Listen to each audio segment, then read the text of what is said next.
People who have had near-death experiences bring back vivid descriptions of the pathway to paradise and descent into darkness.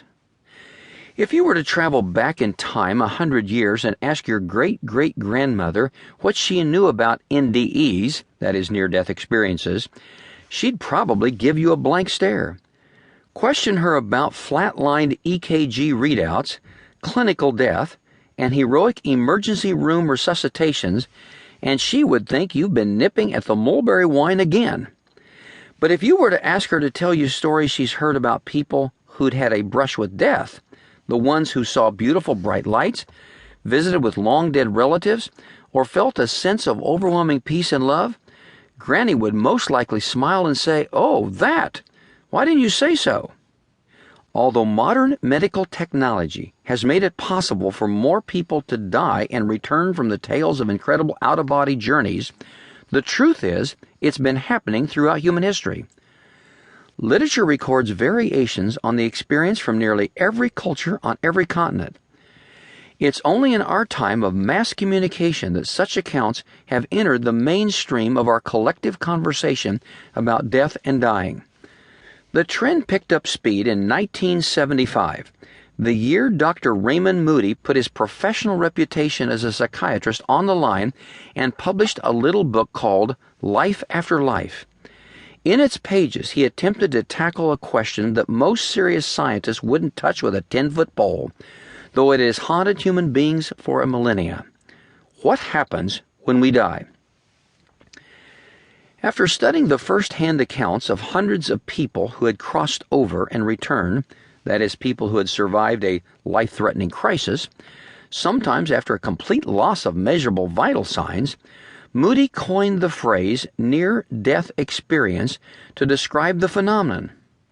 Most intriguing was the fact that the stories he gathered were remarkably similar to each other. He found that while no two NDEs are identical, most had one or more core elements in common: a feeling of being out of one's body, moving through a tunnel toward a bright light, and encounters with angelic figures or deceased loved ones. Other far less frequently reported stories reveal decidedly dark and hellish experiences. Dr. Maurice Rawlings, author of To Hell and Back, believes such traumatic NDEs are vastly underrepresented in literature, giving the impression that death is always a doorway into bliss. In his view, the mind quickly walls off painful memories, so that hellish experiences fade from conscious awareness much faster than positive ones. Furthermore, he says, hell cases also remain unreported because of personal ego and the embarrassment of it all. Patients don't want to discuss a matter that confirms ultimate failure in life, an overwhelming defeat, a slap in the face.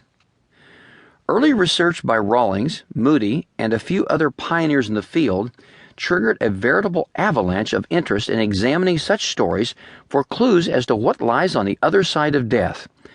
Since then, dozens of studies have documented thousands of NDEs among people from various religious traditions, demographic groups, and cultural backgrounds.